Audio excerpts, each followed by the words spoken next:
G'day, hi, and welcome. Hi, there's my foot. Sorry, I'm sitting on the floor, so you're going to have to deal with my foot and my sandaled, tanned foot. Anyway, neck profile. What's the best neck profile to go with? I've got two different neck profiles here. They look pretty close, but they're a little bit different. This one's a little flatter and wider, and a little bit less radius on it. This one is still a pretty flat and wide neck. It's larger than most Telecasters, fingerboard-wise, width-wise. It's also, this neck is a shorter scale than that one. This is 24 1/4, and this is 25 1/2, which is like a Stratocaster. So, neck profiles are really subjective to the user. If you have midget hands, you are probably not going to like this big, wide open field of a neck. It's very flat and wide. The flat, sometimes some necks are a little bit too flat.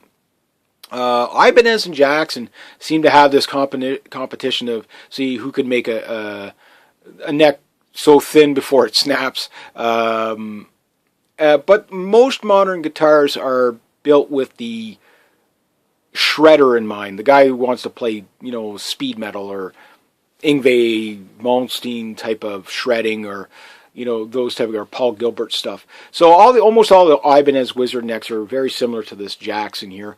I don't know which is better, the Jackson profile or the Ibanez profile. They're very close. The Wizard necks, the Ibanez Wizard necks are pretty darn sweet. I remember when I bought my RG750 years ago, the one that got stolen. Yes, I'm still bitter about that, even though it was so many years ago. That neck was something out of this world. It was just no other guitar manufacturer had anything quite like it. And Jackson kind of done the same thing, where it was just like, it was really set up with a neoclassical mindset. If like I say, Yngwie type of stuff, where if there's a classical guitar there, classical guitars tend to have a really flat neck and very wide, because you're tending to doing a lot of scales, a lot of runs, a lot of riffs, that type of stuff. And this is where the flat, wide necks tend to work. But the problem is that they're not the perfect neck for everything. If you are a primary, say, progressive chord player, you will find this neck is just a little too wide for some chords. If you're a blues player and you do a lot of three-bar blues, that type of thing, with your pinky, that stuff, that is a workout on that. That does get a little bit intense on the fingers, because everything is so far apart. Where if you have, say, like a Telecaster type profile, it tends to be a lot easier, because the neck's a lot more narrow. Things are a little closer together that way. But when it comes to the Gibson scale, you're almost a full inch, or you're about 3/4 of an inch shorter, which really makes it really nice for chords. But yet you got a wide enough neck that you can shred on it. That's why a lot of people like Gibson scale, like Zakk Wylde. I mean, he plays Gibson scale all the time. Now, mind you, you can get really outrageous guitars known as baritone guitars, which I think are like don't quote me on it, but like a 26-inch string length scale length, or something like that. And it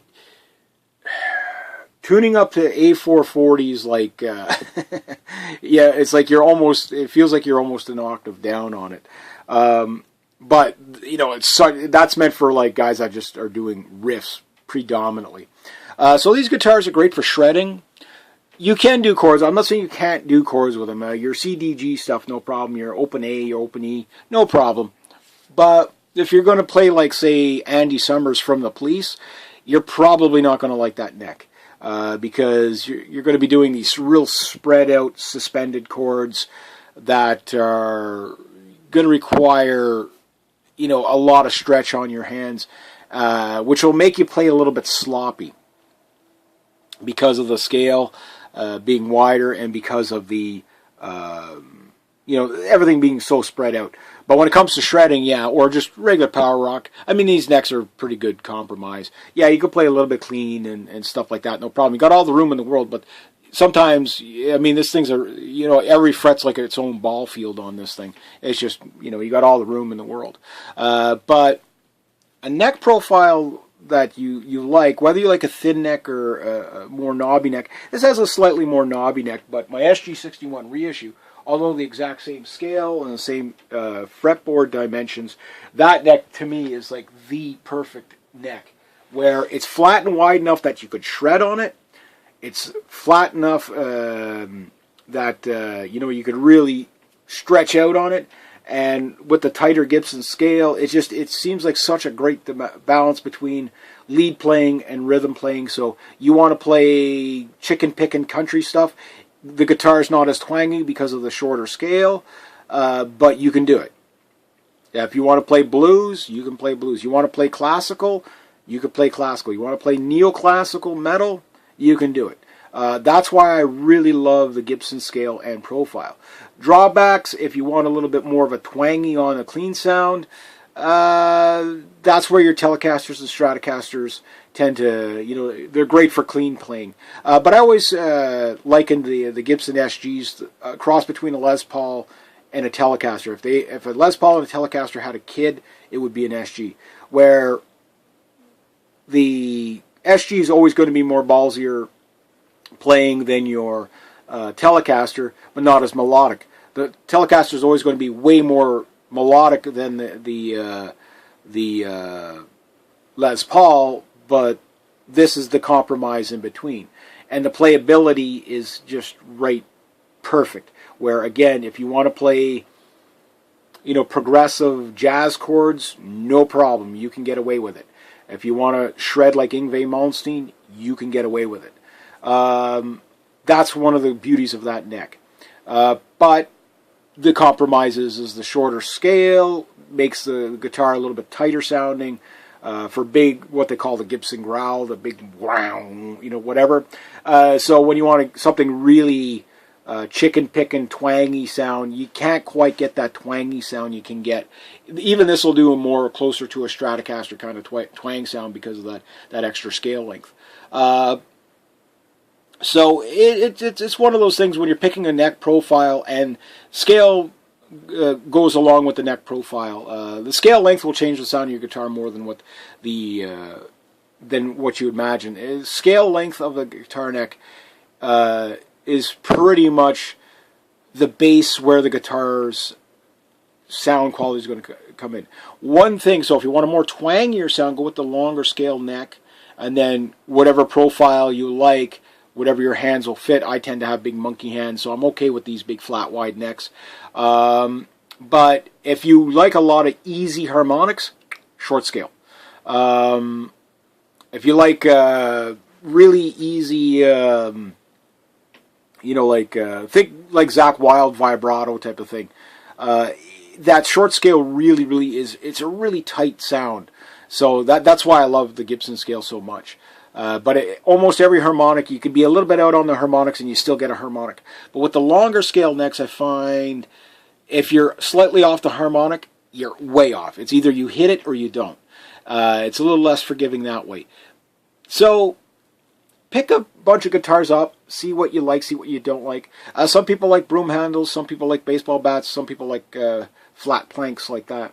The radius of the neck or fingerboard, if you're a blues player, you'll notice that, like particularly like on a Telecaster, you have a big radius usually on the fingerboard, and that usually makes it really easy for playing blues, especially with the narrower neck. You can do chords just about anywhere on the neck. That's what Telecasters, I think, are just fantastic for that. Typically is for clean playing. You really can't beat a Telecaster for tonal qualities for clean playing. They're very at home with that. The other thing I would take into consideration for a neck is the binding versus non-binding is not really that's a your own preference. The nice thing about binding is usually you don't feel the frets as much, but is the frets themselves. So if you tend to be more of a rhythm player and you want a little bit more, say, brightness in your sound or a little bit more juiciness to the chord, go with the thinner frets. A lot of people think thin frets just means a cheap guitar. No, no, no. There is a reason why a lot of Telecasters have thin frets. It gives you a little bit more of a buzzy sound, but it gives you a lot more juicier notes. However, it works great with chords, but when you really want to do some fast playing, what tends to happen with the thin frets is they can tend to get a little bit... what's the word I'd be looking for? They don't... The notes tend to be a little bit... muffled, not muffled, but they tend to be a little bit too pingy or whatever. You can't quite, they're too juicy for, it just doesn't, the notes just don't stand out on their own. They tend to, again, it works great for chords, because it gives you that little extra sustain or whatever, but when you're playing really fast, it tends to messen up the sound a bit. So if you go with jumbo frets or super jumbo frets, so this has dressed jumbo frets on it. This has, jumbo or super jumbo frets on it, not dressed. Dressed versus not dressed, that's just icing on the cake. You can get away with both. Most cheap guitars will not have fully dressed frets. Don't worry about it too much. But the super jumbo frets really clean up your sound. What it does is that each note becomes clearer. So when you're playing really fast or shredding, each note stands out a little bit more. But when you're playing, it kind of takes some of that warm dynamic that you get with the thinner frets. So these are just some of the things that you're going to look for in a neck profile. I don't want to go on too long on this video, but there's a lot more I can say. I won't get into shallops and stuff like that, but... the thing that you're looking for is a neck that's going to fit your hands the best, but your playing style the best. So if you tend to be more of a classic rock guy, Gibson scale's just fine for you. If you tend to like, more of a shredder, then you're going to probably go with one more of these whiz-bang necks, like like on the Jacksons and on the Ibanez's. And you could try a bunch of them. There's all kinds of... a gazillion manufacturers, but so the primary things I would look for is scale length.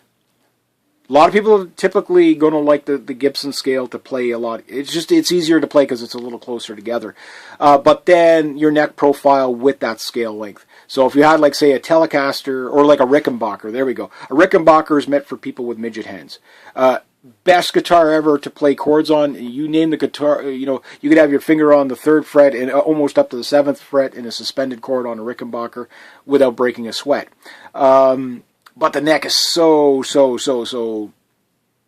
tight. So if you're just playing chords, you're going to like those smaller necks a little bit more. Whether they're knobbier or broom handle or baseball bat, you'll like those necks a bit more, like on a Telecaster or Rickenbacker or whatever. Even Paul Reed Smith are really, pretty narrow necks. The fingerboards are pretty narrow, and they're great chording guitars. Paul Reed Smith, I do love them. I've tried many of them. I do find most of them it's really, really tight on there. I find the SG has a better profile because you got that.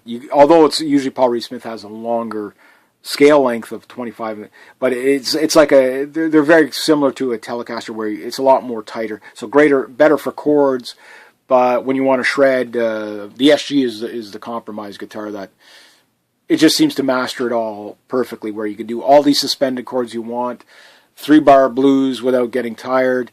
You can do all the shredding you want. Great. But if you're going to be just like a regular metal player, regular rock, and you like to shred it up and finger tap and stuff a bit more, you might like the longer scale and the big flat wide planks like that on there.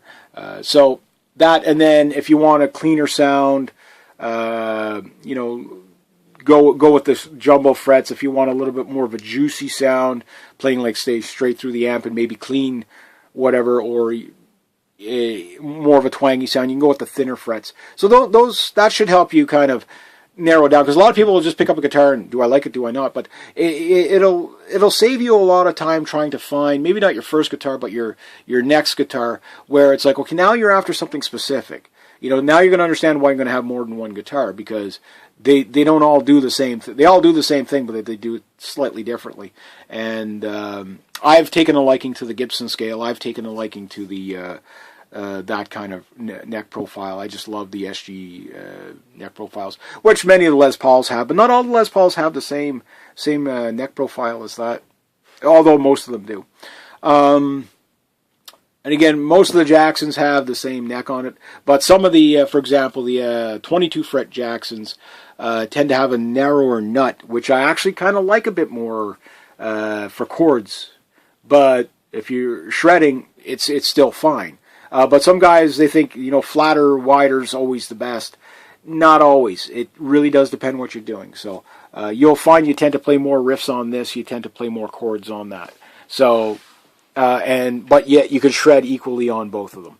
So anyway, I'm going to leave it at that. So if you like, there's so much more to be said on this conversation. Add anything you think I missed or got wrong or whatever. But at the end of the day, if you know what you're hunting down, you can actually, you know, do process it, because you have so many guitars to choose from, which is great, but it's also overwhelming. It's like, how do you find the perfect guitar? Well, if you can hone it down on what kind of a neck you're looking for, then the body style is just a matter of preference, and, you know, other things like that too. But the neck is the final say of playability, really. So if you know whether you want a flat wide neck, a knobby baseball bat neck, or a broom handle, or you want somewhere in between, maybe you want, you know, medium frets rather than jumbo frets, or, you know, the thin frets. Maybe you want a more twangy guitar, so you go with the longer scale of 25.5, or maybe you want a tighter sounding guitar, you go with the 24.25. These things can really help you narrow down, and saves you from buying a guitar that you think you're really going to like, and not missing out on a guitar that you will absolutely love. I'm not saying you'll regret your purchase, but it'd be like, I wish it did this instead of that. And when you know these things ahead of time, it's like, well, you know, you will find that guitar that does that. You know? All right, so anyway, rate, subscribe. Make sure you smash that like button and share button. And also be sure to subscribe. Next to that, be true to yourselves, be true to others, always do the right thing. Have yourselves a great day, eh?